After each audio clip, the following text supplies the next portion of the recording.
हा व्हिडिओ मी तुम्हाला दाखवणारच आहे मित्रांनो। निवडणूक निकालामध्ये हेराफेरी, यंत्रणांचा वापर करून निवडणूक जिंकल्याचा शाही फॉर्म्युला सांगत आहे।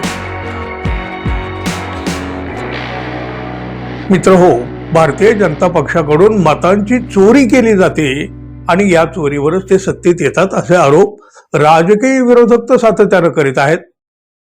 निवडणूक आयोगावर सुद्धा गंभीर स्वरूपाचे आरोप केले जातात। म्हणजे बघा, केवळ राजकीय विरोधकच नाही तर सामान्य मतदारांच्या मनात सुद्धा हा संशय आहे, ही शंका आहे।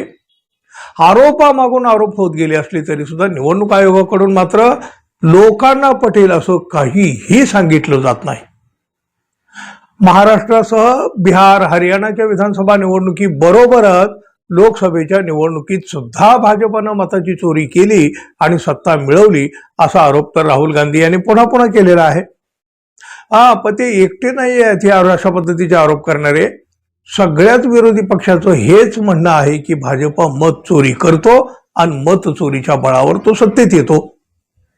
भारतीय जनता पक्षाकडून मात्र हे आरोप सातत्याने फेटाळले गेलेले आहेत। निवडणूक आयोगावर आरोप झाला ना तरी आयोगाच्या बचावासाठी भाजपचे नेते पुढे येतात। फक्त आणि फक्त भाजपाचा आणि त्यांच्या मित्र पक्षांचाच निवडणूक आयोगावर विश्वास, प्रचंड विश्वास। बाकीचे मात्र कोणी विश्वास ठेवायलाही तयार होत नाही। मतांच्या चोरीचे दावे भाजपकडून फेटाळून लावले जात असतानाच बघा आता खुद्द त्यांच्याच केंद्रीय मंत्र्याकडून याची चक्क कबुली दिली गेली आहे। हो नाही, कुठं खाजगीत बोलताना नव्हे, जाहीर कार्यक्रमामधून बोलताना त्यांनी ही कबुली दिली। धक्कादायक, खळबळजनक। बिहारचे माजी मुख्यमंत्री आणि केंद्रामध्ये मोदी सरकारमध्ये मंत्री असलेल्या जीवनराम मांझी यांनी हे एक मोठं विधान केलं। म्हणजे खरं तर त्यांनी ती एक मोठी कबुली दिली। अर्थातच त्याचा व्हिडिओ सोशल मीडियावर व्हायरल होतोय। हा व्हिडिओ मी तुम्हाला दाखवणारच आहे मित्रांनो।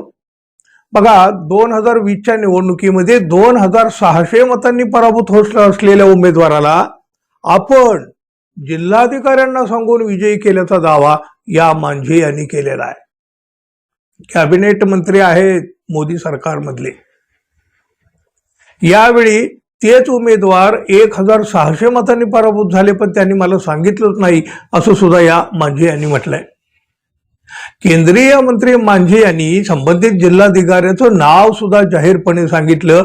हे जिल्हाधिकारी सध्या त्रिपुरामध्ये कार्यरत आहेत। मांझी यांच्या या विधानानंतर आता पुन्हा एकदा विरोधकांनी भाजप आणि निवडणूक आयोगावर वार करायला सुरुवात केली। मांझी यांनी आपल्या व्हिडिओवर मात्र छेडछाड केल्याचा दावा केला। आता बघा, असे व्हिडिओ जेव्हा समोर येतात ना तेव्हा लगेच छेडछाड केल्याचं सांगण्याचं म्हणजे खरं तर एक ती अलीकडे फॅशनच झालेली आहे।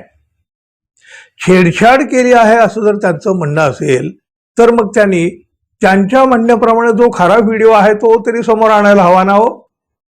पण तसंही केलं जात नाही का बरं? मग सत्यच समोर यायला हवं की नको? मग मित्रांनो, केंद्रीय मंत्र्यांचा हा व्हिडिओ आधी तुम्ही बघा। एक सीट गलती से हार गए। अगर हमारा वो कहतन हल जैसे 2020 में कहलन हल कि हम हार रही है, सही कोई उपाय उस समय 2700 वोट से हारा खलन हम प्रयास के लिए जीत गए। इस साल वो मात्र 1600 वोट से हार लग। दुर्भाग्य हमारे उनका का दिमाग हो गई, हमरा से बात नहीं कैलन और सीधे मैदान छोड़ के भाग गए। जो साथी जो 2020 में जो कलेक्टर अभिषेक सिंह जी अभी त्रिपुरा में है, वो टेलीफोन करे चलन कि सर हम तोरा 2700 वोट से पीछे है, लगता जिताते नहीं है। अभी तो 1600 वोट से पीछे है, जिताने में कौन दिक्कत? हम माथा ठोकली कि हमारा पास घ्या अजून कसला पुरावा पाहिजे हो? काँग्रेस आणि राष्ट्रीय जनता दलाने या व्हिडिओवरून भारत निवडणूक आयोगावर मोठा प्रश्न उपस्थित केलेत। आरजेडीनं सोशल मीडियामध्ये हा व्हिडिओ पोस्ट करीत म्हटलं, हे भारत सरकारमधील कॅबिनेट मंत्री, बिहारचे माजी मुख्यमंत्री, हम पार्टीचे प्रमुख जीतनराम मांझी आहेत। हे सार्वजनिक व्यासपीठावरून निवडणूक निकालामध्ये हेराफेरी, यंत्रणांचा वापर करून निवडणूक जिंकल्याचा शाही फॉर्म्युला सांगत आहेत। आता कुठं आहे निवडणूक आयुक्त, कुठं आहे निवडणूक आयोग? हीच लोकशाही आहे का? तुमचा भांडाफोड नक्की होईल असं आरजेडीनं म्हटलं.